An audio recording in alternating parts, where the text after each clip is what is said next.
Okay, just because everybody's very high emotions right now, we're all trying to come down and breathe, collect ourselves.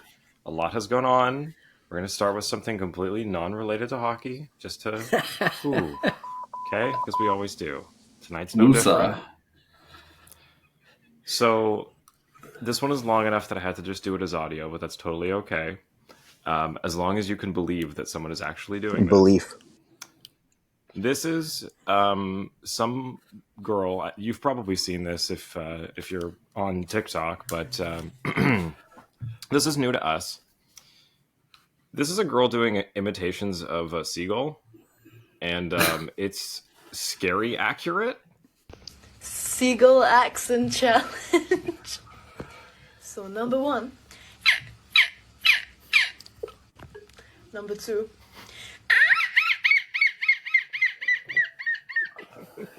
Number 3. Number 5. Number 5. Number Get away 6. from my french fries. You're rats with wings. Number 7. That What's is a happened to number person. 4? I don't know. Kind of hurt my ears. But so unfortunately, I can't show the video because it's too long. But these are actually all like written out in insane characters, and she's somehow reading these and interpreting them as sounds. I don't know, man. People are freaky good at doing animal sounds. You should have had pigeons instead, because that's what the fucking Tampa Bay Lightning are tonight, boys.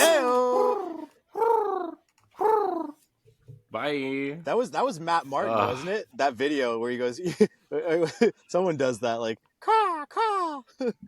I remember. You remember that? It was like, maybe it wasn't him, but he was on the video of like, it was like a video that was circulating like what, circa 2016, 2017, even 2015 probably. That's how old it might have been. Where it's like best hockey chirps or best hockey fights, and like one of them was like, oh no, Matt Martin was on that video, but he says, "Go comb your hair."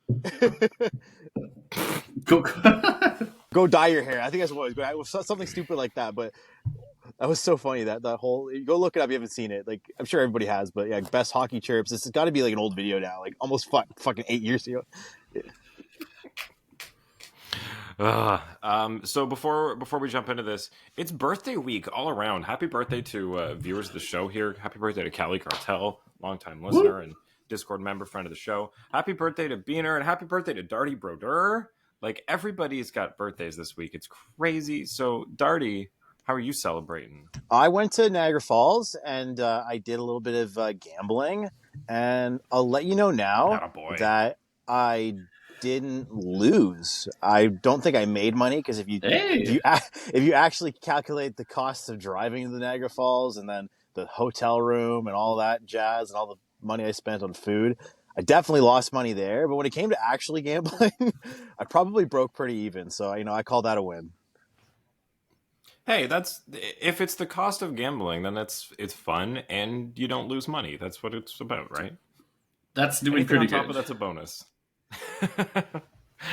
That's basically how I did at the VLTs the one time I went here in Newfoundland, as I've heard it called by Americans, which is interesting. Anyway, so something happened in Tampa Bay tonight. There was Tornado warning. I was going to say there was a tornado warning. Dude, you read my mind. There was a tornado warning.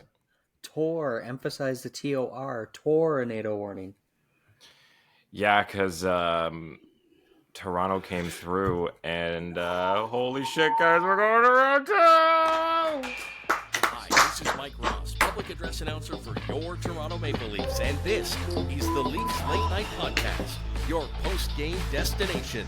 And now, your starting lineup: Roscoe, the Fanalist, Suthy, Biehn, and Darty Brodeur on the Leafs Late Night Podcast. Holy fucking shit. Oh my god. Okay, What can we say but that they Roscoe, make our fucking dreams it's Biehn, come true? It's Suthy, it's Darty. You make our dreams come true, man. I can't even.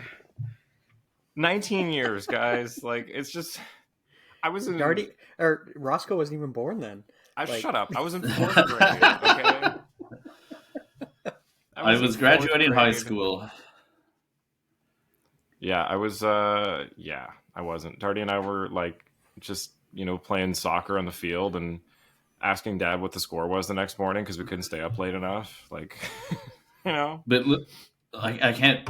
Legitimately, I had a couple tears rolling down my eyes after this. I was so overwhelmed. I can't fucking believe we did this, and I'm so proud of the boys. This time in 2004, Johnny and I were probably worried about who we were going to slow dance to Stairway to Heaven with at our first elementary school dance. That's probably.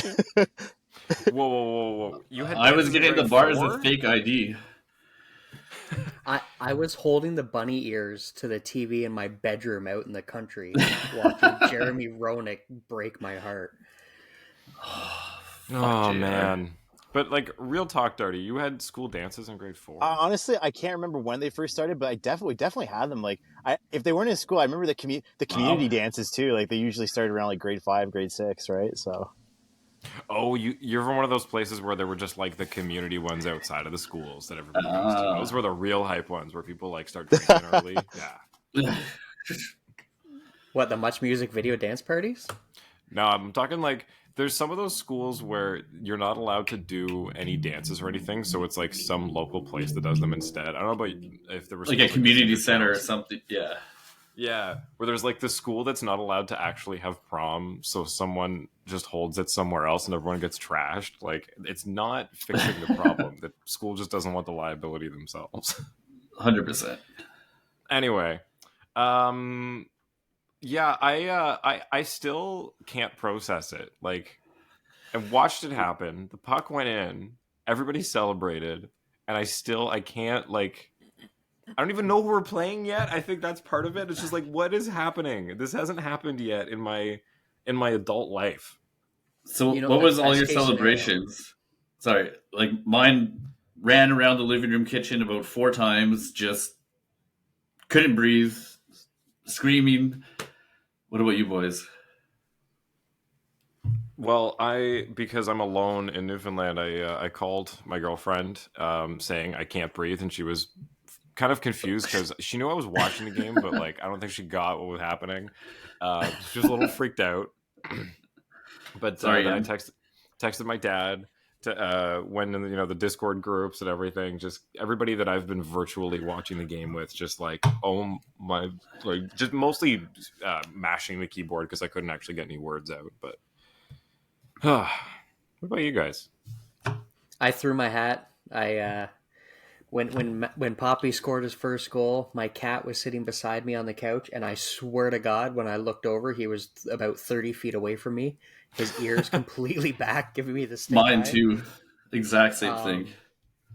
But with about 9 minutes left, or not 9, probably about 6 minutes left in the third, Patrick had to go upstairs to bed. Sonia came back from a little night out. And so his room is directly above me where I am right now, so I couldn't be too loud. I just tossed my hat in celebration and disbelief and chugged a beer. Had a boy.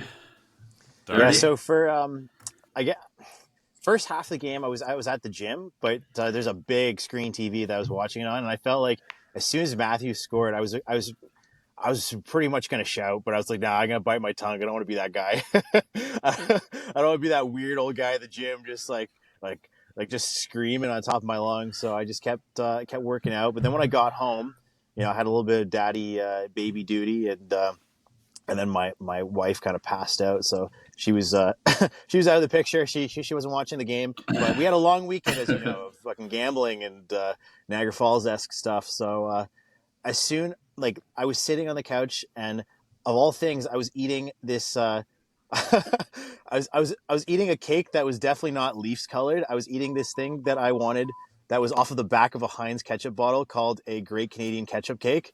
That was my birthday gift that I really wanted so bad. And so I was eating my Great Canadian I swear to God. Whoa, back up. Please explain what that is. When we were you went for the recipe off the back of the ketchup bottle?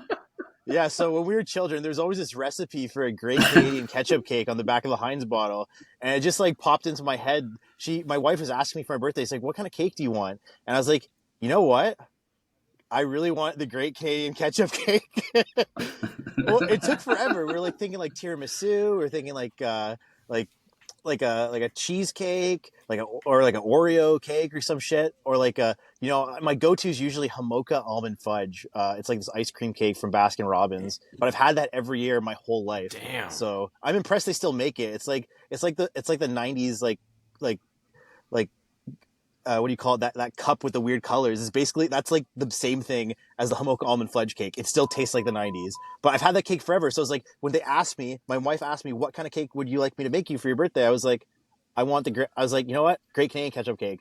And everybody was baffled. Nobody understood what I was talking about. They all thought I was crazy, but I knew it had to be real because I saw the fucking the ingredients list on the back of the ketchup bottle my whole life.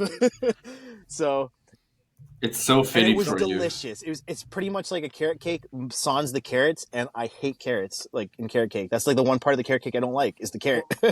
I like everything else about it. I like the cake part. I like the icing. Not a big fan of the carrots. So literally, it's one of my favorite cakes now. I'm so glad I made it. I was eating a big chunk of it, and fucking Johnny scored, and I literally I had to bite my tongue because my kid's asleep. Everybody's asleep. I'm eating my ketchup cake. I was just so fucking happy. Okay, two things quick, Darty. Any chance you get, cherish those moments with the little one. Patrick was a horrible sleeper, and he's still not the greatest. Well, when he's out, he's fine, but getting him to sleep is just a nightmare sometimes. I remember holding him in my arms the first game of the season, Matthew's rookie year, when Matthews got the 4 goals. That is a memory I will take to the grave with me. Secondly, of course this cake would taste great because ketchup is pure sugar. my family, I don't know if you guys ever seen the giant, for anybody that's watching the video, cans of ketchup you can get that are like this round and that tall. We used to go through one of those a month in our family because we were disgusting with ketchup when I was growing up, to the point that I am so stubborn. My grandpa was teasing me and said you couldn't live without ketchup. I stopped eating it and lost 11 pounds in a week. Like there is so much sugar in ketchup, it is not funny. So that is why that would probably taste delicious, but it looks horrendous. Can you guys see this, or is it not sharing? There it is. We go. Okay. No, we can see one it. of my favorite great Canadian artists, who is no longer with us, the great Stompin' Tom. He had a really good song you might have heard of called the Hockey Song, but one of his other songs that he had was called the Ketchup Song. And I actually grew up with that song too, all right? And I don't consider myself a ketchup aficionado, all right? I definitely had the weird colored ketchups growing up, and, you know, every now and then I have ketchup, but I'm actually kind of a guy that eats his fries without ketchup. Like, I appreciate a good fry. If you can eat a fry without ketchup, like, you know it's a good fry. But I'll tell you right now, I saw that fucking ingredient list in the back of my head. I was like, what can I do? Like, what can you get a man who has everything? Well, the answer is simple: the Great Canadian Ketchup Cake. All right, boys, the foreplay's over. Let's hit this game. Okay, Let's but go. Since I have it open here, are you guys seeing what's in this? It's like ginger and ketchup with just like a regular cinnamon cake and cream cheese frosting. That is so weird. I don't.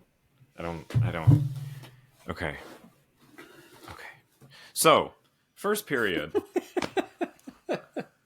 We get 2 power play opportunities, and of course the script is, every elimination game that the Leafs are in, it's the power play that, hasn't been there. They haven't been able to start with the lead. Only 9% of the time they've led these games.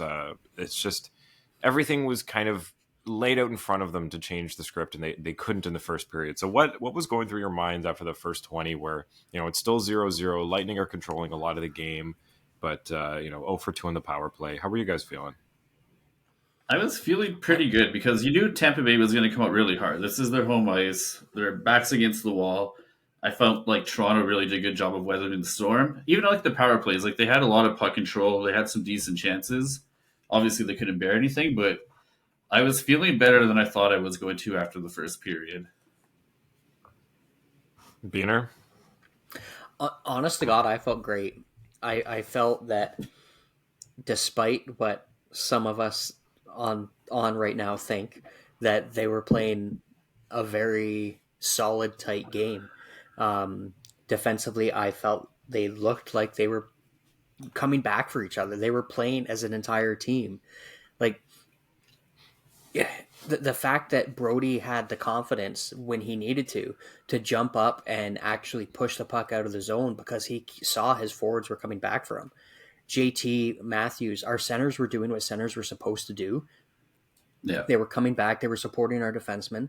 It was an entire team game. We had one gaff, and it resulted in a goal. And Tampa had to be perfect on that one. In my mind, this was the best game they played all series. Hands down. Even the game that they dominated in game 2, realistically, that was a 70s style game, like run and gun, that should have been a lot worse of a score than it actually was. Yeah, that was a fluke night where both goalies were just not on, and it was very evident. But, I mean, on top of what you said, you even saw Luke Shen pushing up and going towards the net. Like, let's go, Luke. Everybody was really jumping in tonight, and it was crazy to see. I'm just showing on my TV, they're showing the replay, and everybody freaking out in Maple Leaf Square.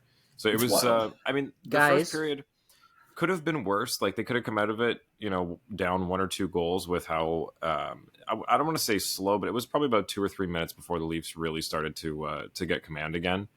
And, like you said, the Lightning are able to jump on any opportunity they get, any mistake, and capitalize on it because they can be perfect in those moments. And I think the Leafs managed to what they've done all series, which is take chances where they're maybe not playing their best and turn them into opportunities. Like, even if they don't start right, they always finish right. Go ahead. Am I wrong, or did we start overtime with... Sorry, I know I'm getting ahead of myself. The emotions are crazy right now. We started overtime with 5 Leafs first-round picks. Yeah, Shen, and Riley, Matthews, Marner, Nylander. Yeah, wow. Nice. Everybody always says homegrown talent wins in the playoffs. Homegrown talent, baby. Unlike That's Edmonton, fantastic. who throws away all their first-round picks, we somehow managed to find them all and throw them in at the most unexpected moments. We even get them back. Yeah. And one of Edmonton's in Bunting. Not a And first let's be... This was the culmination of 3-4 years of playoff failures, of learning lessons the hard way, learning how to lose, and more importantly, learning how not to lose. Like, these guys were up 1-0. Obviously, they gave the goal back, and maybe teams in the past years that would have buckled them. But this team, they just dug deep. They kept playing the right way, like Biehn said. I thought they played a good team defense, and they capitalized on the few chances that they did have. And I'm so wound up right now, but this was such a different team than we've seen in past years, and I'm so fucking happy they did it. Yeah, how not to lose is exactly how to put it. Like, that's kind of what I was trying to figure out how to say, but you said it better. Like, chances where instead of giving up, they turn it around into, okay, what can we do to turn this game into ours? And we've seen them do that multiple times through this series, and now, especially when it counts the most. But I was going to say, more got? importantly, Suthy, learning how to have fun. All right? Didn't they look so fucking there you go. great in that handshake line? Didn't they all look real swell? That was such a beautiful thing to watch. Yeah. Unreal. It's the little things, right? The things that you don't realize you're not experiencing. When you just turn off and you're like, this time last year we would have just been trying to expel hockey from our brains and just get ready for next year and just not think about it for a while. And now it's like, oh shit, we get to think about watching another series now to see who we get to play against. When was the last time we've done that? And think about the flip side. Imagine if they lost us in the next game. All you'd have been talking about is, how are we going to blow this up? What are we going to do now? And the conversation is so different now because they did win. Like, the fork in the road for this win it's wild to think about. Yeah, and I think it really means something that they were able to do it in Tampa because there's so much more pressure at home. Like, yes, there's home ice advantage, but just being able to do it without the pressure of all of Toronto watching you right there, and that they had the chance being up 3-2 going into Game 6. Like, oh fuck, it was just so perfect. I think we all know they go to Game 7. There's they lose. Like, I don't know what it is, but we're all. I know it's like, I know we can't. But that's I was trying to say that God's honest nicely. truth. I think everybody knows going into Game 7, the Leafs are done. If you have your foot on their neck, in like a graphical and not great term, but you got to fucking do it. You got to just stomp them. You got to whatever it takes, right? Like, it's like I said, it's like that scene with like Pedro Pascal in the Game of Thrones where he's just standing there monologuing. It's like, fucking kill him, because if you don't, you give him one more chance. Like I said, it's especially when the pressure's on. You're at home. You don't know how you're going to react. Like sometimes it just sucks. The whole city of Toronto just would have been collectively just holding their breaths, and you would have felt the anxiety. Like all these players would have too, because it would have been 4 years in a row. You're coming down to the wire. They don't need that type of pressure, and this was a big test for them. And the fact that they can actually come through with this and win it when they should have, it bodes well for next round. Like they've exercised one demon here. Let's go on to the next. It would be nice to play Boston and beat them, but it would also be nice to not play Boston, so we don't have to play Boston. Yeah, see, I'm kind of torn on that. I was thinking about that too. The I want to move on Leaf fan in me is like I'd rather play Florida, I think. Yeah. But the conquering demons hockey fan in me wants them to go through Boston. I'm not as sure about what Boston's able to pull out. I mean, not that they've looked perfect against Florida, but it's the perfect storyline is to play Boston, but ideally, Florida is the team to play. But yeah, even in like the second period when they got their first goal scored against them, this team rallied. They tightened up defensively, and it was great. Biehner? So this is potentially the last time in the playoffs, or at least, knock on wood, if they make the final, that we would get home ice advantage. Oh, shit. If we play Boston, Boston gets home ice advantage. After that, conference final, it's Carolina, New Jersey, or the Rangers. If it's Carolina, they have home ice. If it's New Jersey, they have home ice. If it's the Rangers, we do.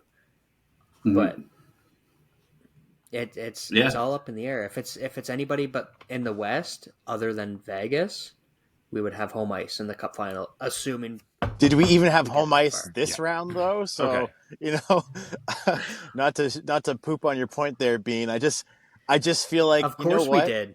Look at all the snowbirds in Florida. I just feel like what? Screw all the voodoo out there, and whether it's home, away, whatever. It's very clear to this team that and to us now as fans that like we can win somewhere else just as well as we can win at home. So bring on the challenge. All right. Like these guys have what it takes. It's very clear that, every guy on this team has what it takes. We saw Gustafsson and Lily just, come out of nowhere. I don't particularly think they played that phenomenally. I don't even think Joe Bowen thought that for at least the first quarter. So first period. So don't, I know you were saying they played well defensively. I think the entire team played well defensively. I think that's the key there is like everybody has a part on this because Sammy did stand on his head. You can't say they play well defensively when Sammy's a 9'6'9". All right. That means he's taking a lot of fucking shots. Right. Those boys did play well considering they were cold, but like you said, Sammy, I think, is the biggest part of this win. Having someone back there that that can make the save, and if you're up against it for a couple of minutes, pressured, because Tampa Bay is a great offensive team. The way they cycle the puck, moving around the board side to side, is unreal. Like they get open shots, they find their man. And with Frederick Anderson, you've been a little worried. With Jack Campbell, you're a little worried. But with Samsonov, he was a difference. I think that's a calming effect, and like he gave them confidence to play the right way. Yeah, look, and the only thing he did wrong is the one rebound that came out. Otherwise, dude played absolutely phenomenal. One of his best games of the entire season. Biehner. First, that rebound, I wouldn't even really say he did it wrong. If you look at the way the Leafs were playing defensively, their game plan is for him to take the first shot and to direct that rebound exactly where he directed it because someone was back there covering and getting it out. Okay. Like multiple times during the game, he put a rebound exactly in that same spot. So I wouldn't hold that on him. That is more of a team gaff. And yet again, they had to be perfect on that because I'm not good enough, but goalies that are in the NHL are good enough to deflect, to know where they're putting those rebounds. Secondly, I will come out and admit it. I am fully going to eat crow on this one because I was saying start Wall for this game. You were. I texted Marty about it. I said it in our group chat that I would have loved to see Wall because stylistically, he's a completely different goalie. And there's been multiple times in this series that we got burnt by Sammy over rotating, which is the simplest way to put it. As he's sliding from left to right or right to left, he tends to not stay square and actually rotate out of position. But I was 100% wrong. That is why I'm sitting on a couch right now and not behind a bench. Look, we're all wrong about a lot of things, right? So I'll admit that I was wrong about Hall because in my head, I didn't actually say this to you, but I actually did mention this to several people who reached out to me, that I firmly believe that Sammy should be the one to play because of the Vasilevsky effect, all right? Sammy hasn't had a bad game, in relative to the way Vasilevsky was playing, right? It went 7 and then it went 7. Mm-hmm. So arguably we could say they're both playing, at the same level. And even though it was a loss, it was only, it was a 3-2 game, right? So for this game, you're playing a guy like John Cooper, who is he's a mentalist. He tries to get into your head. Obviously he wouldn't pull Vasilevsky, even though the guy was, we were calling Andre Vaseline the couple nights before, right? So if you're not gonna pull Andre Vasilevsky, then we gotta show him. Fuck it, we got a goaltender right here. You think your guy's good? Our guy's better. All right, and it sucks because this, knowing the way we knew of the Leafs, this could have went the way that that would justify you bringing in Wall. Like, I absolutely understand like where you were coming from, because that's how you should think as a Leafs fan and as an armchair general. I would have thought that too. The only reason I didn't was because fuck John Cooper. Our goaltender's better. That's it. You just have to have that. It's in my head. I was like, we don't make any changes. Shove it right back in his face. These guys are good enough. That's the way I was thinking of it. To Peter's earlier part, he was very consistent on his rebounds. He usually does kick it the same way, and that's kind of on Nylander there. He had a 50-50 play where he can either go to the point or catch the man in front. 2 of our D were to the left, and Nylander elected to go to the defense. Guy was wide open, buried the rebound. Not too much Sammy can do there. And to Darty's point, Sammy was battling maybe the best Russian goalie of all time, other than Victor Trocheck, whatever. So you had to leave him in there. This was a huge mental thing for him. The fact that he can outduel Vasilevsky in a series, I think it's going to bode so well for his confidence going into the second round. That can't be understated how big that is for him. Well, yeah, this guy went from having one playoff win coming into this series to now he's the one who helped the Leafs overcome the first round. Like, that's an insane confidence boost. So I say ride it until anything, God forbid, happens to him. Even his movement tonight, like, he was not overplaying the puck. He saw through lanes. Like, he was just so fucking sharp. Like, it was so nice to see a truly, truly competent goaltender behind them tonight. My one criticism of him, the over-rotating, he wasn't doing that tonight. When he came over side to side, he was square to the shooter, and you saw how big of a difference that could make. Like, that was the entire difference in the previous game with some of those goals. And like, the last goaltender to bring the Leafs into the second round is in the Hall of Fame, right? Like, he's also started his own liquor business, but he's in the Hall of Fame. Like, James Reimer couldn't do it. Jonas Gustafsson couldn't do it. Frederik Andersen couldn't do it. Jack Campbell couldn't do it. Like, these aren't Justin Biehn. These are NHL goaltenders. And that's a great point. Yeah. Like, sorry, go for it. No, go on. I thought you were done. Sorry, go on. Go ahead. No, I was just going to say, these are NHL goaltenders. They're not plugs. They're not Michael Hutchinson. They're not fifth stringers, right? So these are starting goaltenders. But they couldn't make that one save. My question to all you beautiful, handsome people is, now that we're all aware of this, and we're all becoming aware of this at this very second, I'm sure there's people thinking about it right now, but it just probably popped into our heads right now. This guy is now Curtis Joseph. Do you not understand that? Like, he's not Reimer anymore.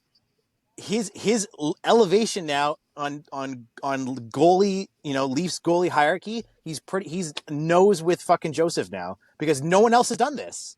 Do you not like that's you have to think about it that way.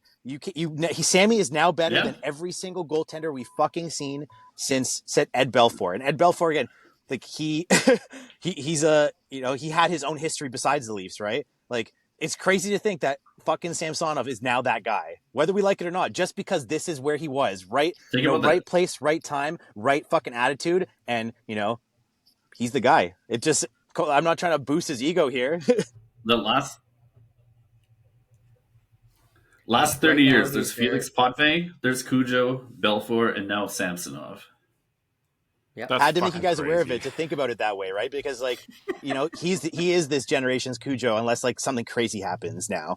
Just I said we made it to the second round. That is, I know it's a fucking stupid benchmark to have. Most teams don't think about it this way, but after 19 years, we got to think about it this way.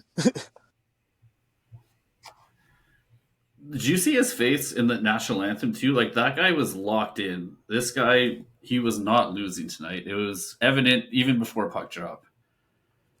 Like, all serious, I don't know if it's the right word. I'm not an English major or anything like that, but the whole team just seemed very stoic. Like, dialed. It didn't matter what happened. A potential injury, a bad hit, a bad penalty call. Golly. It didn't matter what happened in the series. It was, okay, let's go. Next shift, we can do this. Right from JT on down, nobody panicked. Like, Matthew Nye almost like friggin' what was the saying when the Raptors won? Board man gets paid or whatever. Like, he doesn't look like he has any emotion whatsoever. And he's out there as a rookie in the Stanley Cup playoffs playing for the hockey mecca of the universe. And he looks like he's out there playing pickup with a beer league.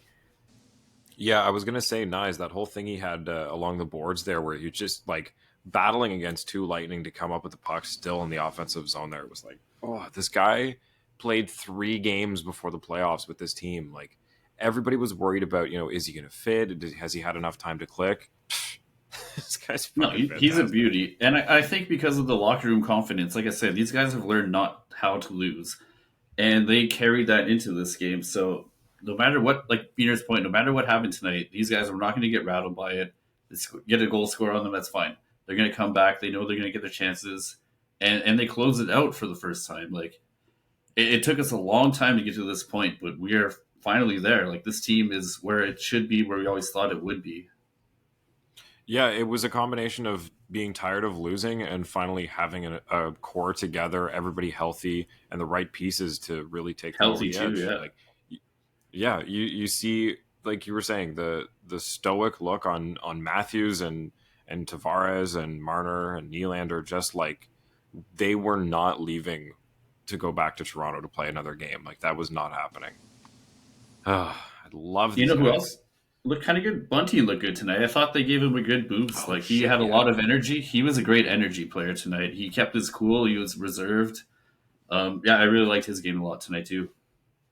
Yeah, I mean, that first breakaway he had, it was evident that he was trying to show why he deserves to be back on this team and to not take him out again. Or, if anybody else is watching, if he doesn't sign with the Leafs. And lots of great scoring chances. He looked like 100%. There could have been a goal there for him if puck luck. Yeah, puck luck, right? Or two. The bounces sometimes don't always go your way. Like, that could have been, that could have been a game-winning goal right there. Yeah, if you got that one that hit the crossbar, man, it would have been such a difference maker. But and Edmonton just scored again. God damn it! I hate Sportsnet because it's probably not going to happen for me for another 2 minutes. Yeah. By the way, fuck all you guys. I'm literally sitting watching CBC, and all of a sudden I hear, "Oh my God, I can't believe it." I'm like, give me 5 more seconds to enjoy this at the same time. There we go. I got up. I'm watching on CBC too. I'm just I actually have cable instead of whatever the 5 internet thing is. And another thing, I don't know if it was just me.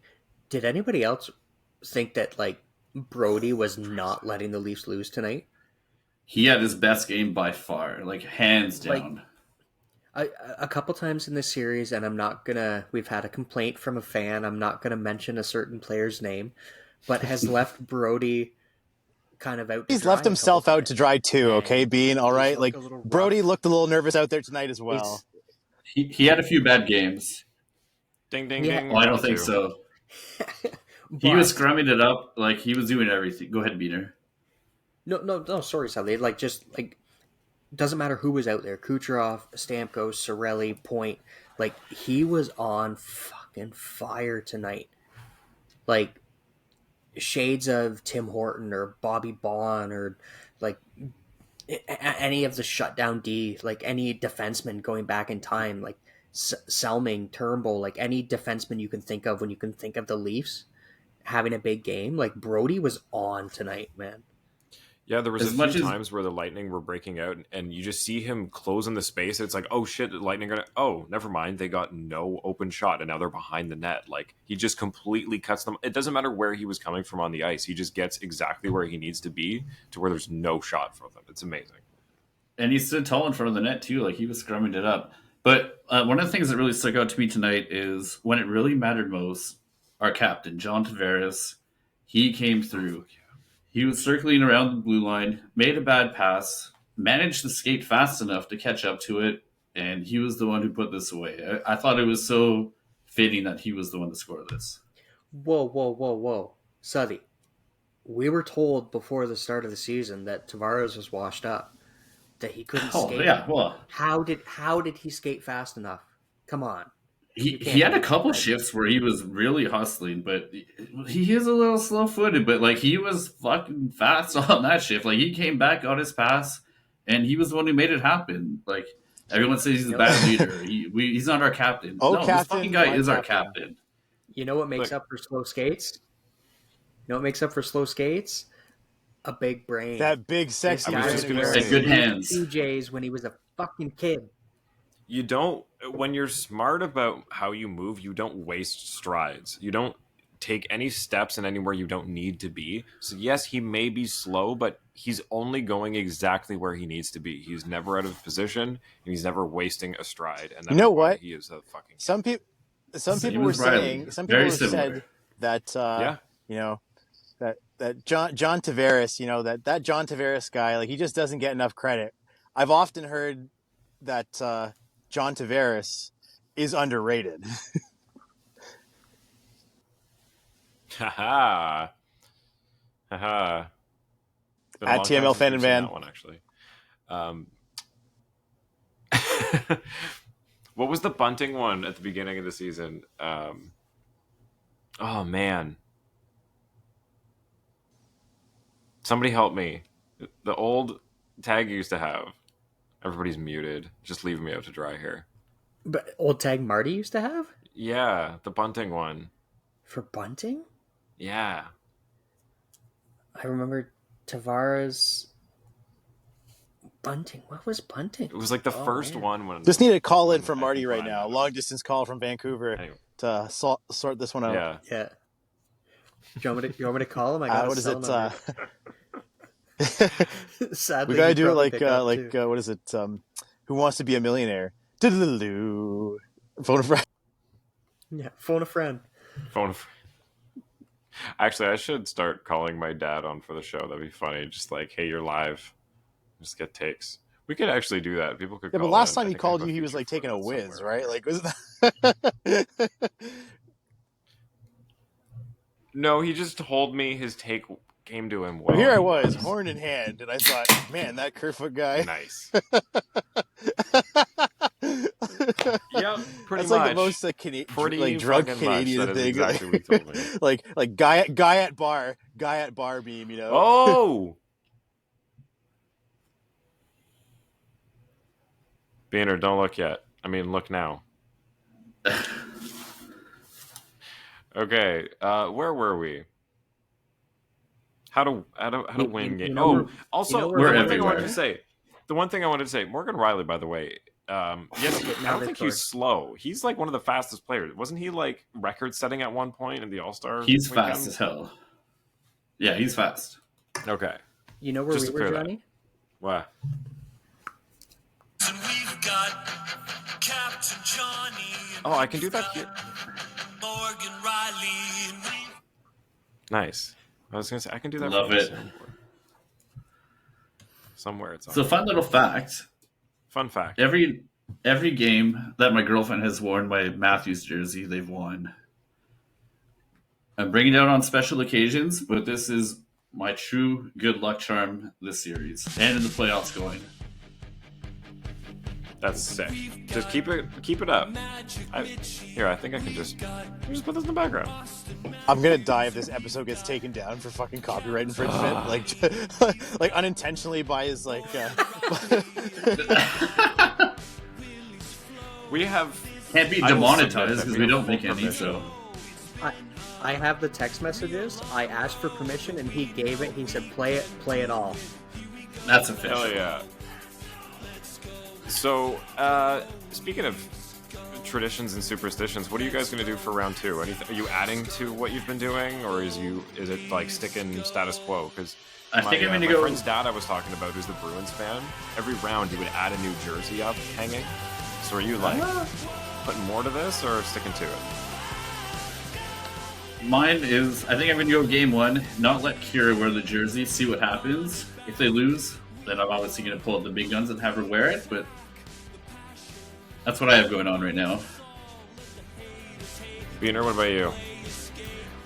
Honestly, so I made a big mistake when it came to game 2. I mistakenly told my family that I would take them to see the new Super Mario's movie. So I missed the entire first 2 periods.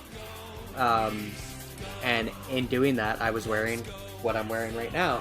A blue hoodie, my King Bore shirt underneath, a Marner Hockey League sock, and a Wendell Clark Hockey League sock, and then my hat. And I was working last game, so I didn't get a chance to wear this. So unfortunately, I wore it tonight. They won. I gotta wear it going forward. Darty, what about you? You know, you don't really have a tradition per se. I was actually thinking about like if this went to Game 7, I probably wouldn't have watched Game 7 just because the last time I watched the Toronto series, Toronto team clinch, I didn't. I actually went to sleep on the Raptors. I said, screw this, it's not going to happen, not in a million years, it's Toronto, whatever.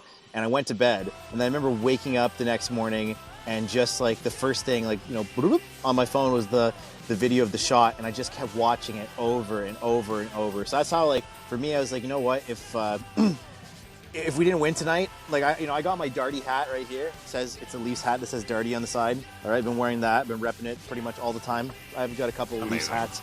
I haven't really changed up too much just because, like, I don't want to mess with with the juju, you know? Like, everything seems to be going right.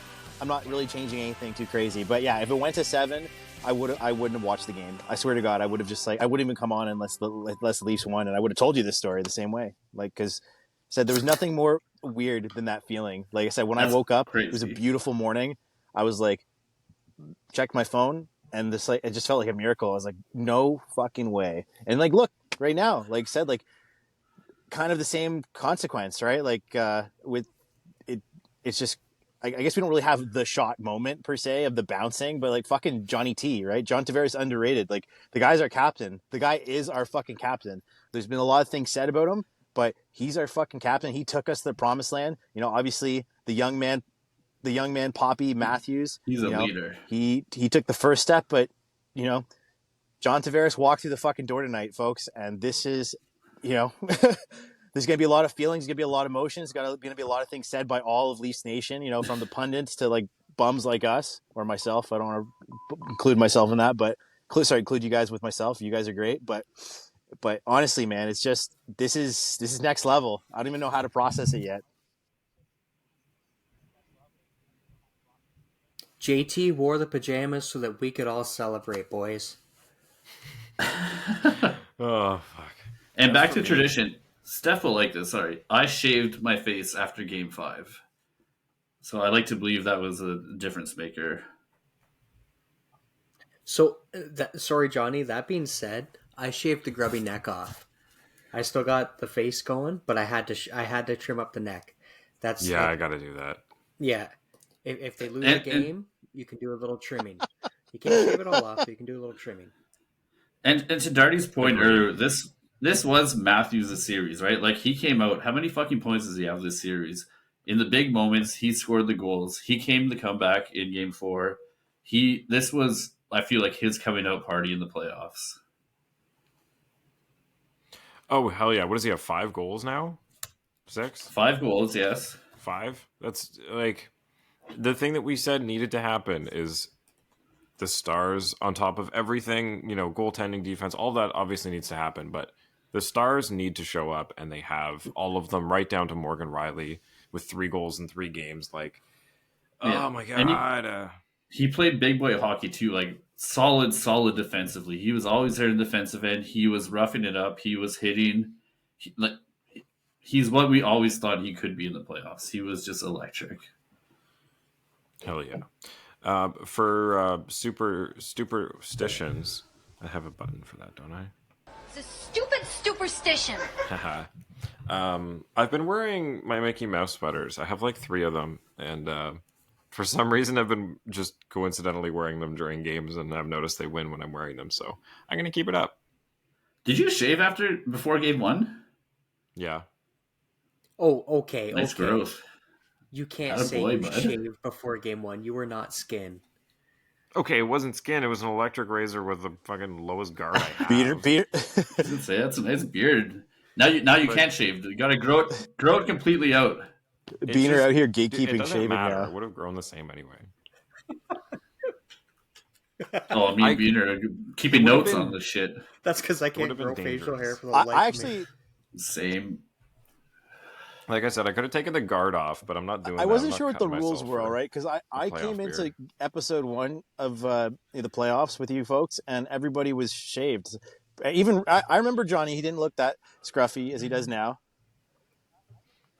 I wasn't.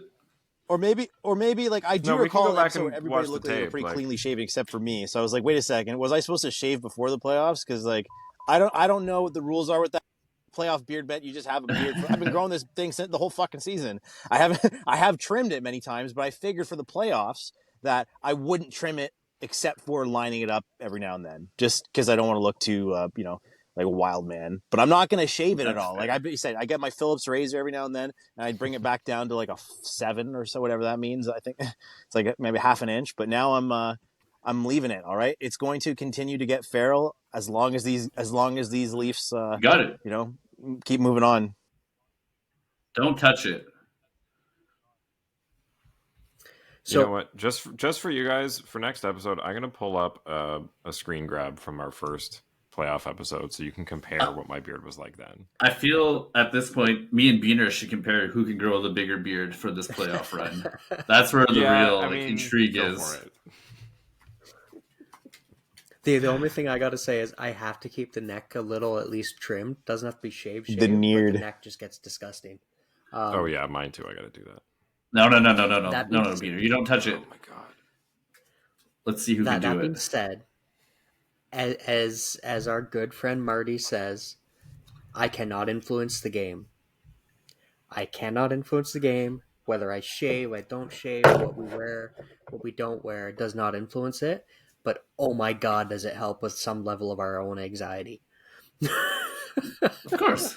Yeah, man. Like my heart rate for 3 straight periods, just like, oh my god. I was Once the sitting at second period 115. Are you serious? Holy shit. Yeah, no joke. I showed you before the podcast. I was at 60 120 minutes at that of point. like 150 BPM. I'm a second away from a heart attack. Oh my god. Are they winning or losing? Fucking Edmonton, man. So yeah, but you want to know why? I said they're this on Twitter winning too. again. Like, all of a sudden, Crazy. like, Connor McDavid sees that at least one. He's like, all right, bet. Like, I feel, honestly, I swear to God, he probably, as soon as he, like this, because the second Bet. our game ended, he, his game pretty much started or was already on the way. But like, you could tell he heard that fucking, that Matthews is moving on. He's like, all right, you son of a bitch.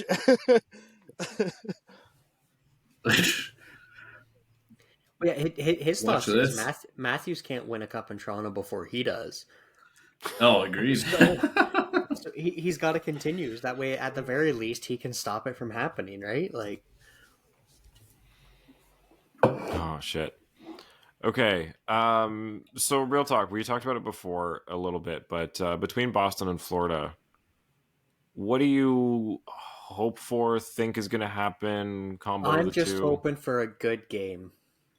I want both teams to come out and play hard. It's a good answer. And whoever wins, let's bring it on. Good. Are game. you a fucking just really looking politician? forward. What's going on here? There's We no need fucking someone- way we need I want to someone see in our town Boston right now. There's some no good way guys I on want to both see sides. Boston.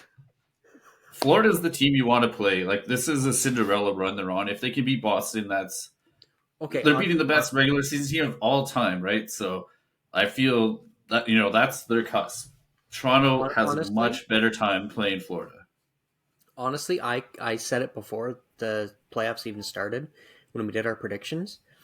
This is the year to slay the fucking Dragons.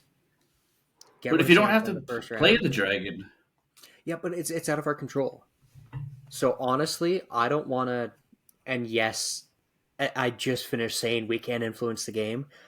I don't want the karma hockey gods to come after me. I don't want to pray for any team to win or lose. Because I am in no way, shape, or form religious. But when it comes to hockey gods, it is a goddamn thing. Who? So I called it beforehand. The Leafs get rid of Tampa in the first round, slay the first round demon, slay the Tampa demon from last season, face Boston in the second. 3 straight series we've lost against them. 3. We can do it. I don't care if they just destroyed the regular season. Regular season doesn't mean shit. That's what everybody told us for the last 19 fucking years. Pardon my French, I'm sorry. But clearly, as they're kind of blowing the series against the Panthers, who were 43 points behind them. Because I don't want to sit here and say, oh yeah, I want Florida. And then Matthew Tkachuk goes out and has the goddamn series of his life again. Like, that may happen. But I tell you right now, if the Leafs are Suthy, if the Leafs are facing elimination and Tkachuk is having a season to remember, Muzzin's coming back. He's going to come back just to hit Tkachuk. Who hasn't played for Boston this series? They have been without Bergeron, who is the heart and soul of this team. They are a complete different.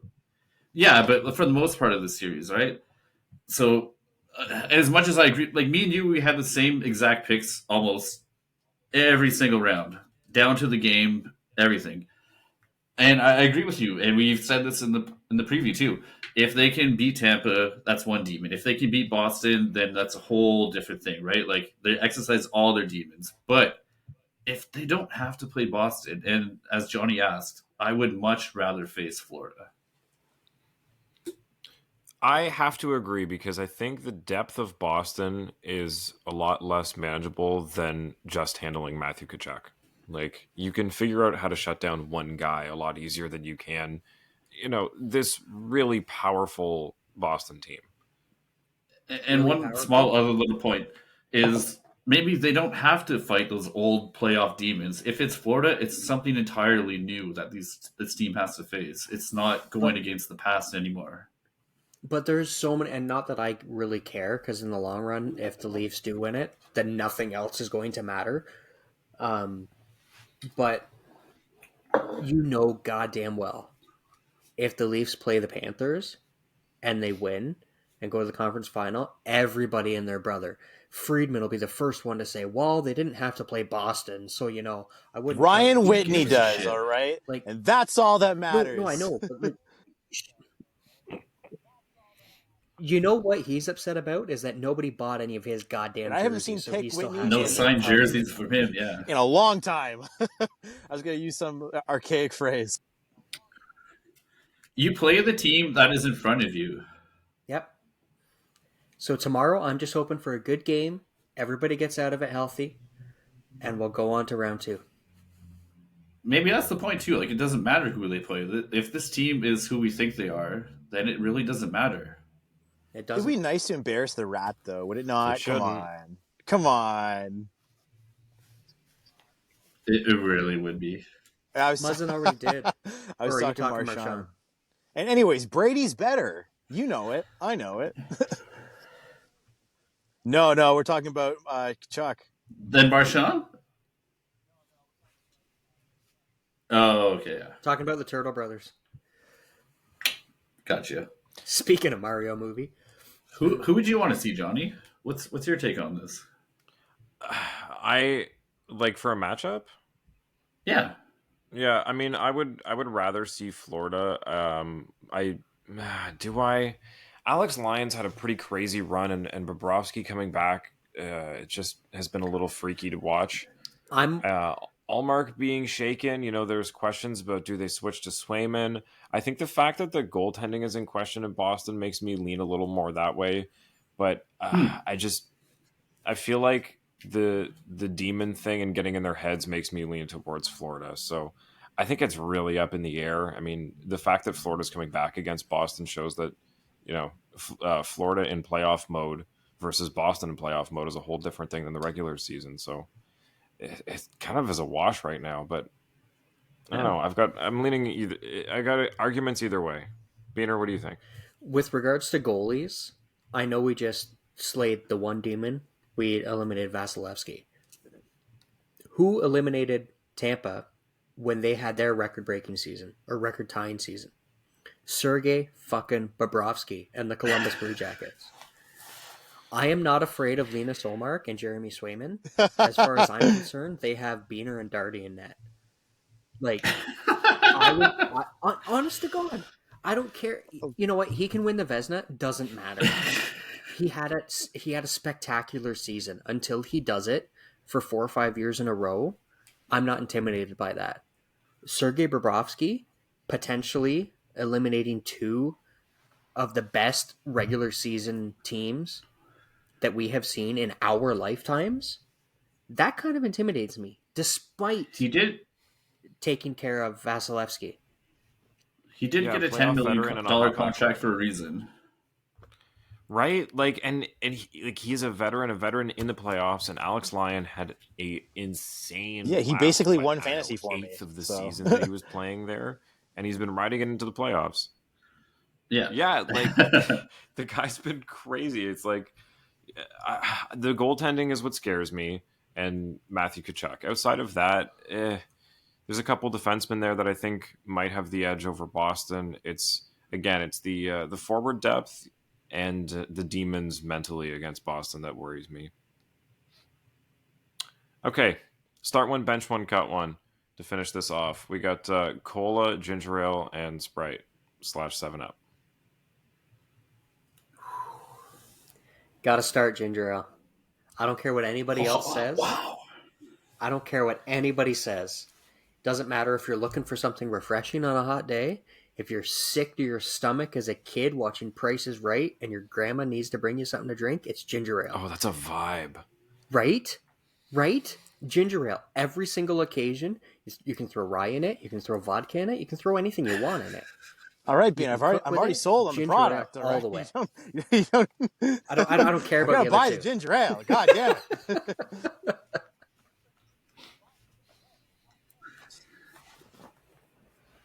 Wow. Darty, what do you think? Suthy, go ahead. I'm going to start Coca-Cola. I think it's tried, tested, and true. Everyone loves it. A Ryan Coke, one of the best drinks of all time. Ginger ale reminds me too much of being sick, like you said. Stir it around with a spoon, fix your belly up. So hey, I'm going to cut that one, but I'm going to sit 7-Up because 7-Up is great. I love that little bit of citrus in there, right down the middle. But yeah, Coca-Cola's got to be the go-to.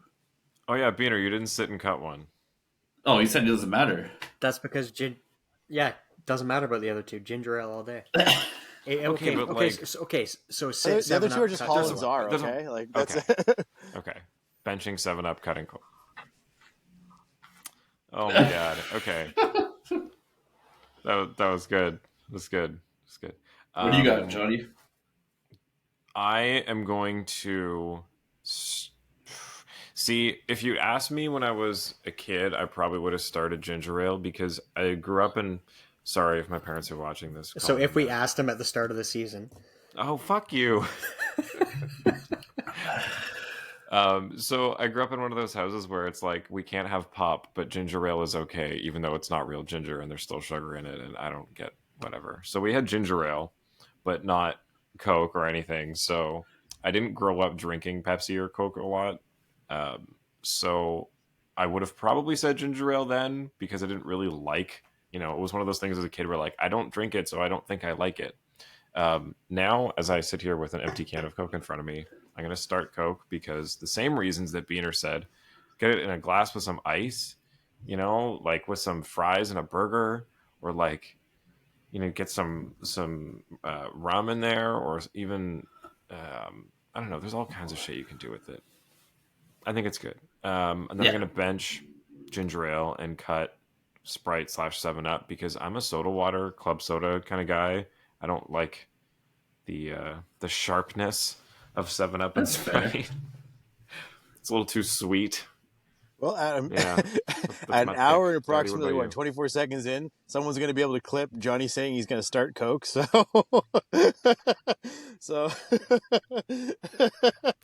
I guess at an hour and a minute in, they could. Me and Johnny are starting Coke. It's just not as on it. Once the Leafs won the first round, me and Johnny are starting Coke. And just add, I'm sorry, Mom and Dad, if you're listening. Clip us, that, people are going to start memeing our, our voices. But I was going to say, I got sold on ginger ale, and I'll tell you why. I'm going to start ginger ale only because I'm trying to cut off of Coca-Cola and Sprite. And my one favorite ginger ale of all time. Like, there's so many different favorite ginger ale flavors, but of course, there's the actual ginger ale, either Schweppes or Canada Dry. You take your pick. They do taste kind of different. My favorite ginger ale, though, is this one with this like hipster pirate on it that is very spicy. I love it. It's really good.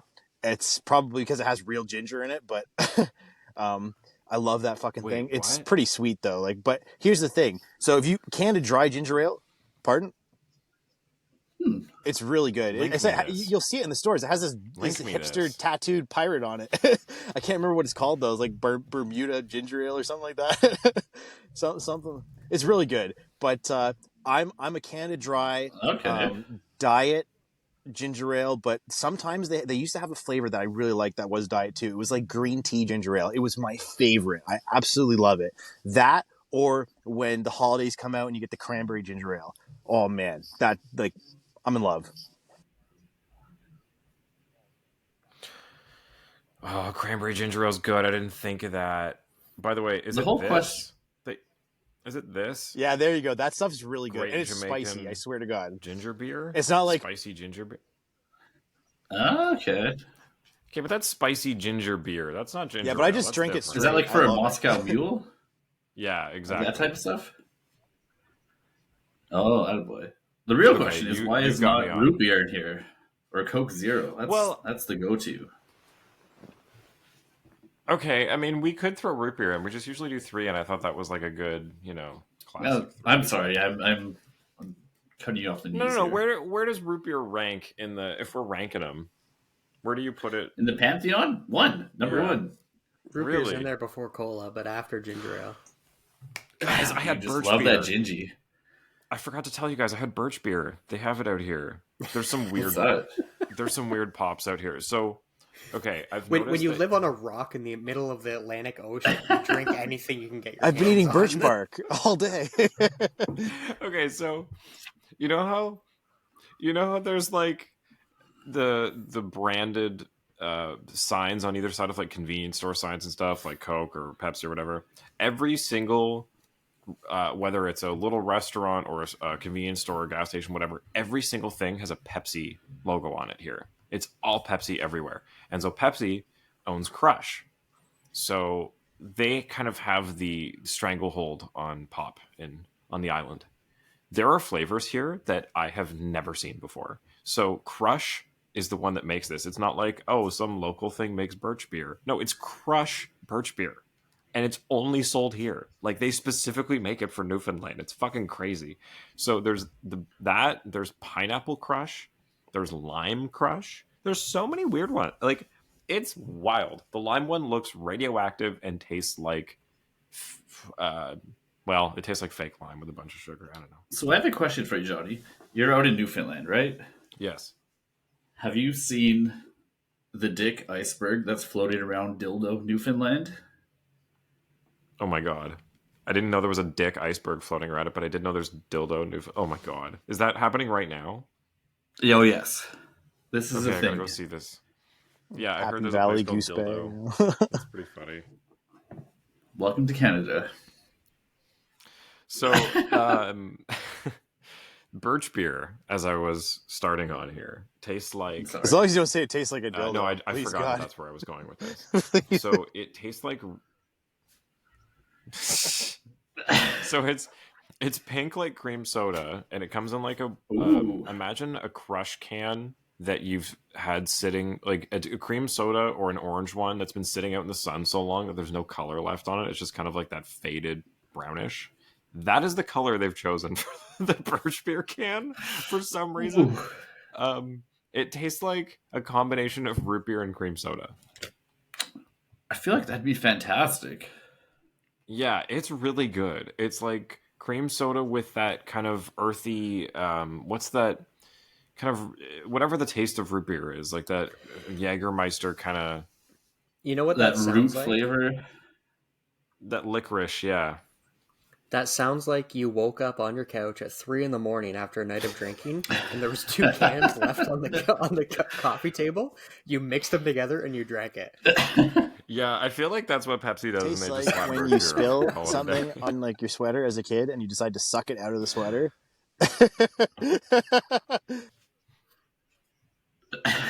Ew. Okay, completely Darty random. was that kid.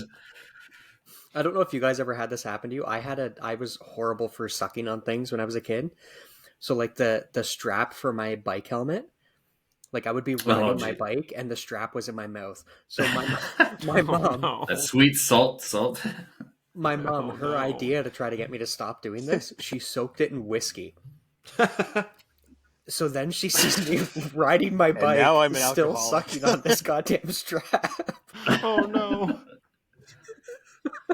Yeah, thanks, Mom.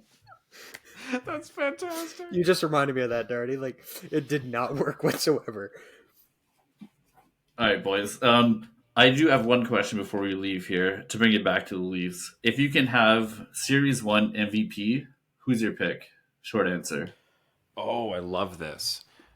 I wish I had a bottle of Morgan Riley, or of Captain Morgan. You've been sucking chewing on that chin mouth strap guard. or That's what? what he's been doing. Yep, absolutely. A little, Wouldn't got a we little all ginger love a ale and tall mouth glass guard going of on there. Morgan Yeah. Riley right now? Nice. Ew. I know Tessa would. Oh, So who we got? baby. Can we do 3 stars? Oh, man. I gotta say... If you want. Sammy. I'm no, saying no, Sammy. no, Why pick not? I say Darty, just go. one MVP. One. Mo.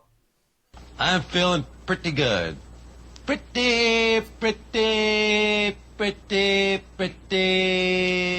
good. Okay, Deserves it pretty good. series or game? Series. Series, Mo. Game, Sammy. I gotta go. It's very close between Pappy and Mo because I think this was the Matthews series where he actually elevated like he was supposed to be. But just the production that Mo has put up in the important times too, and like comparative to his regular season, it's night and day. Fuck, I'm leaning towards Riley. You know what?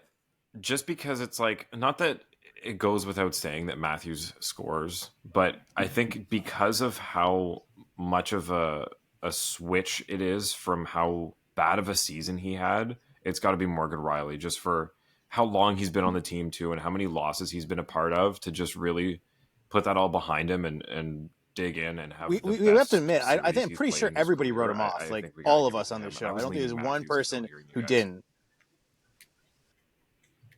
Oh yeah, for sure. At one point or another, yeah. Well, I was gonna say Sammy, but I guess if you're saying like Who do you MVP, got, Darty? I want to say Sammy just because like it's the obvious choice for me. But when you played pretty good, and pretty good is like who's that guy that's That's a pretty great good? pick. He's like, you caught him in the corner of your eye, like, you keep doing that. My pretty good pick though is Shen.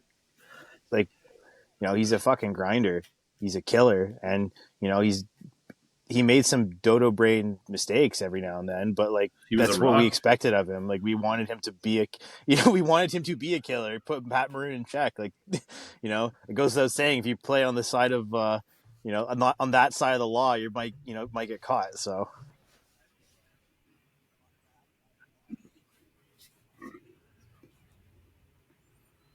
Biehner. So you saying Shen, Darty, like, I cannot describe to you guys how much I love this guy. When the Leafs drafted him, he had just like I had visions of him pummeling a player at the World Juniors. He was a Saskatchewan boy. He said all the right things. Like, it was Wendell Clark 2.0 in my mind, and Wendell Clark was my like idol growing up. Like, I loved Shen when we drafted him. It didn't work out.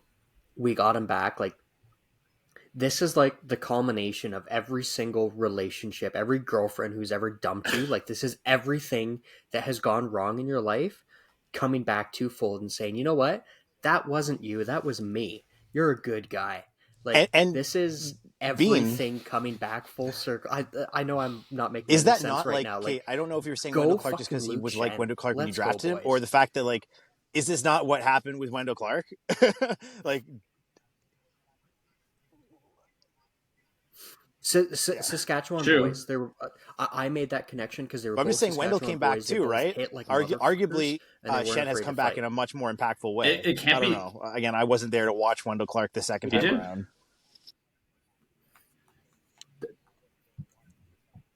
The Leafs have very impactful bringing back players. Like, it can't be understated how valuable he is on the defensive end, because he is the only guy that draws fear into the other team. Like what he was doing to Maroon and every other player. If that was anybody else, Maroon would have been laughing at them. It would have been a joke almost. But with Shen, that actually gives him some legitimacy back there, a toughness that we haven't had in years. And it's a real thing. And then to see him come back from where he was, highly touted draft pick, like Biehner said, it's such a good story. Yeah, I think a lot of these guys should be really proud of themselves for how they've played, even the ones that maybe sat out tonight or sat out at different games or were suspended 100%. For a few. I think everybody really showed why they're here. Sorry, John. I just want to say, if Wendell Clark was Captain Crunch, then I got to say that Luke Shen is Tony the Tiger, because he's fucking great.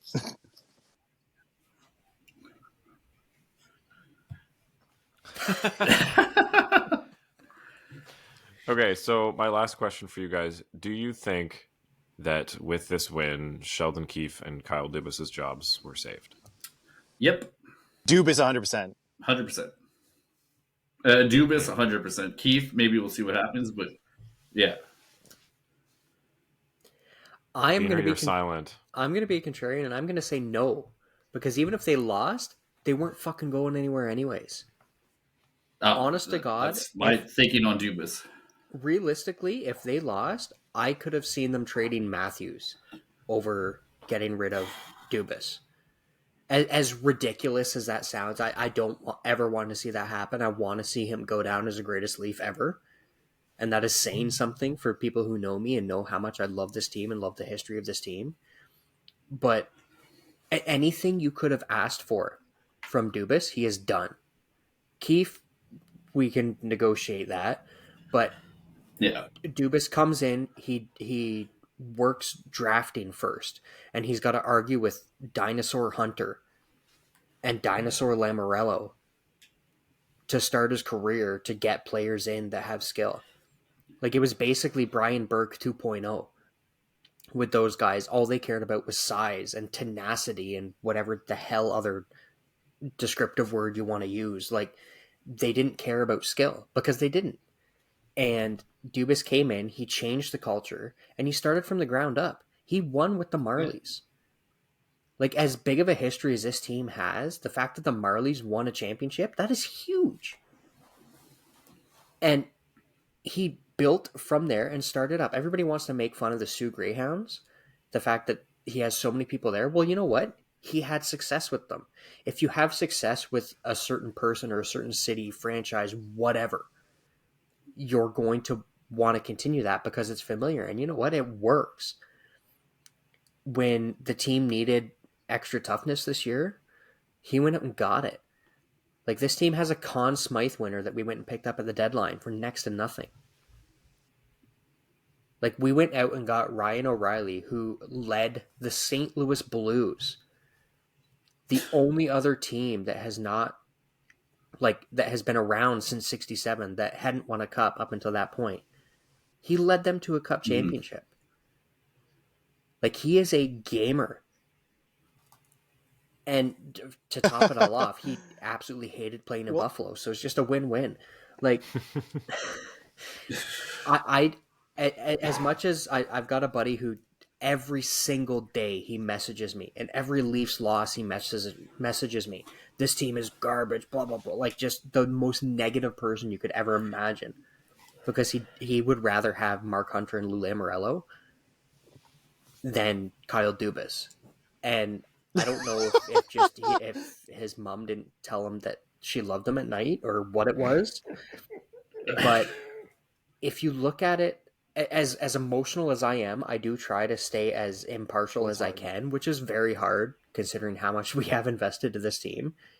But he's done a very good job with building this roster. As much as he was gifted this roster, he also took it, got rid of the garbage around it, the garbage contracts, and made it better. Mm-hmm. Four down, 12 to go. Let's go. Oh, I was going to just add to Behn's point as well, is that he mentioned people are getting a little. He mentioned the Sioux Greyhounds, and I know people are getting a little kind of sick of it, right? But I think it's important to note that Dubas trusts his people, and his people trust him, and in that, I think people who aren't necessarily part of Dubas's circle of influence, like Sioux Greyhound players or anybody who's ever been on a team that Kyle Dubas has been around, I think when you see how well he treats his people, you want to be part of that. And that's important, right? Because I think in this league, amongst all the major leagues of sports, there's been a lack of trust between management, between agents, between players. There's a lot of different variables based off of your economic situation in any league, right? Whether you're a top tier player or just a fourth line grinder. And I think that it's important to understand how blessed we are when we have a guy like Dubas, who said he holds a lot of respect with the people that have crossed his path. And because of that influence, I said, goes towards people who, they see that and they're like, you know what, I want to play for a guy, on a team for a guy like this.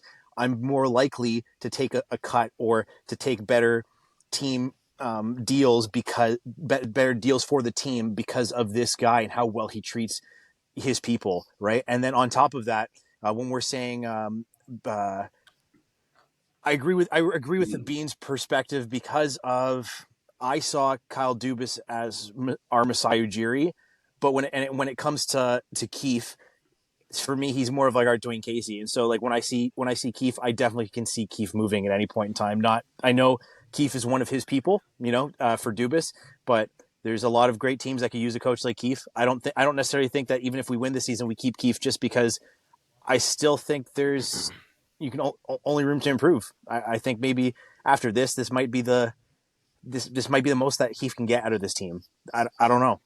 I think Dubas is I also think Dubas is like Masai in the sense that he wouldn't not get rid of Keefe just because he likes him. Because it said if Keefe wins, there's plenty of opportunities for him to make more money in other places, right? I feel like 100% certain that we're keeping Dubas, but when it comes to Keefe, I'm not entirely sure. He had I think he's had a pretty rough season, considering we don't always agree with his decision-making skills.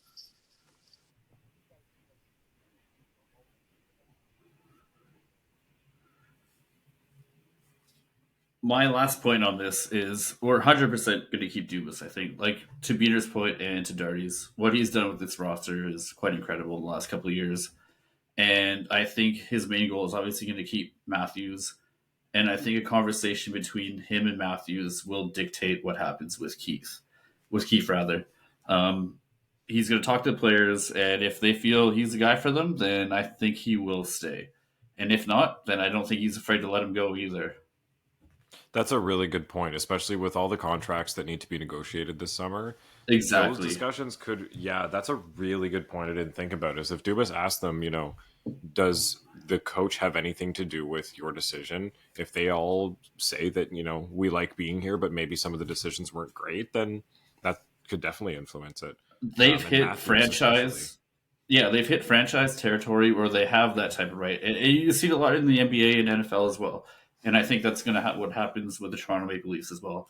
If they want Keefe to be their coach, he will be. And if they don't, then we're going to find someone else. But Dubas and the core group of this team is what's going to lead us forward after this. Yep, agreed. And I mean, the thing with Dubas, on top of what everybody said, is his ability to fix mistakes that he's made himself. I mean, he's not without his own errors, but it's his ability to move them for, maybe it's a couple positions in the draft, or turn Nick Ritchie into Ilya Lyubushkin, or whatever it is. Like, there's always been an out for all of the so-so decisions he's made. Biehn, you had your finger up. When it comes to Dubas and some of the stuff that he's been able to do, like you were just saying, like, he brings Mikko Lehtinen over, right? He has the ability to bring these players and talk them into coming over for a chance at playing on the Leafs. And I'm not in the room, I don't know, but with how everything has worked out, he basically promises them, like, hey, if you don't make this roster, we will find you a team that will. Like, that's a great point. He does right by everybody. And as much as people would want to complain about something like that, this isn't the 70s. You have to care about what people think. Like, there's only a handful of players in the league who would have the ability, like what Suthy was saying, to say, you know what, no, I don't think he should be our coach anymore. And we happen to have, like, 3 of them on our team. Yeah. Like, this and is free agents give a shit about that. Exactly. Like, Matthews is young. He has every right to be concerned and to be thinking about who is basically going to be directing this team for the majority of his prime years. So no matter what anybody says, well, the player can't say that about the team. Screw that. This isn't friggin' Wade, like this isn't a plug. Like, this isn't Jason Allison. This isn't Aki. He's a top 3 player in the league. Right. He has every right to have an influence over that. And I don't think Dubas is going anywhere. As much as I hate some of the decisions that have happened, I'm still not going to name names.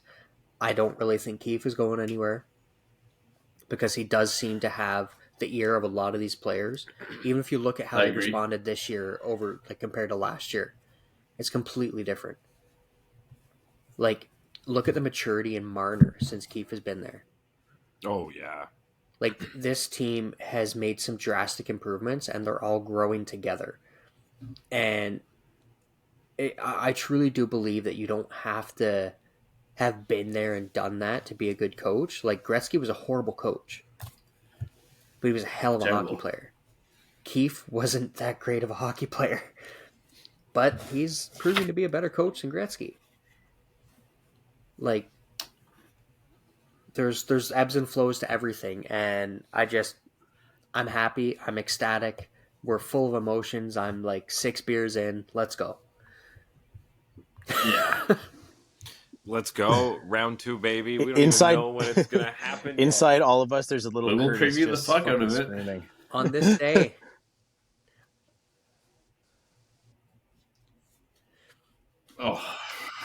On this day in 1978, Lanny McDonald scores the Game 7 overtime winning goal to eliminate the mighty New York Islanders and send the Leafs to the second round. Mikey D, right? And a little quick shout out to our fan Mikey, he lost his pop in October, and he keeps saying how his father's watching over us. So this one was for him.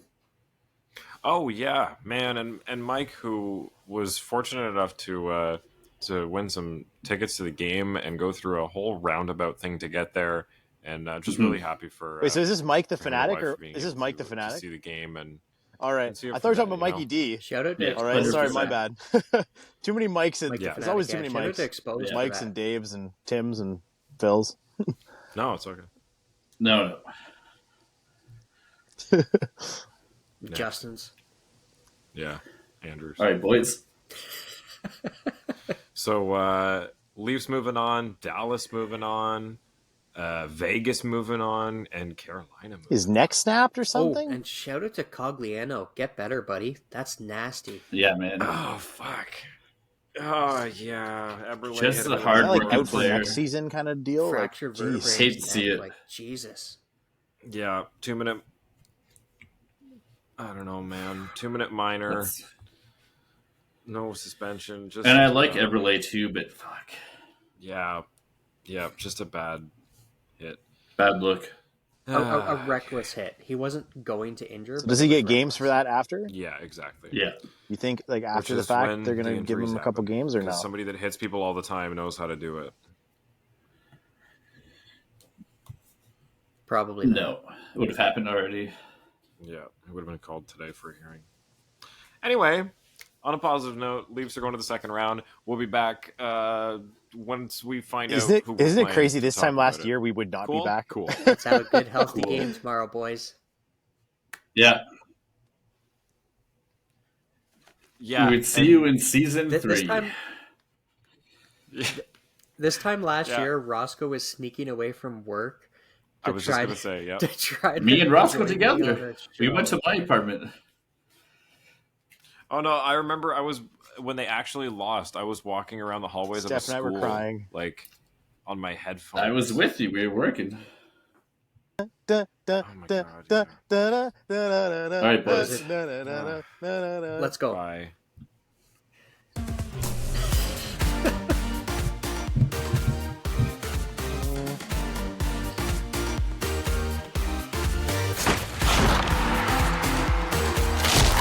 Follow us on Twitter and Instagram at Leafs Late Night, your night of post-game podcast.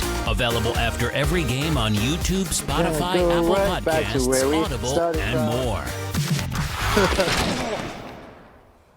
That was the fucking Wild West, but I loved it. It's only one game. It's only one game. It is only one. Let's go! Let's fucking go! Yeah! Tabarnak. Wow!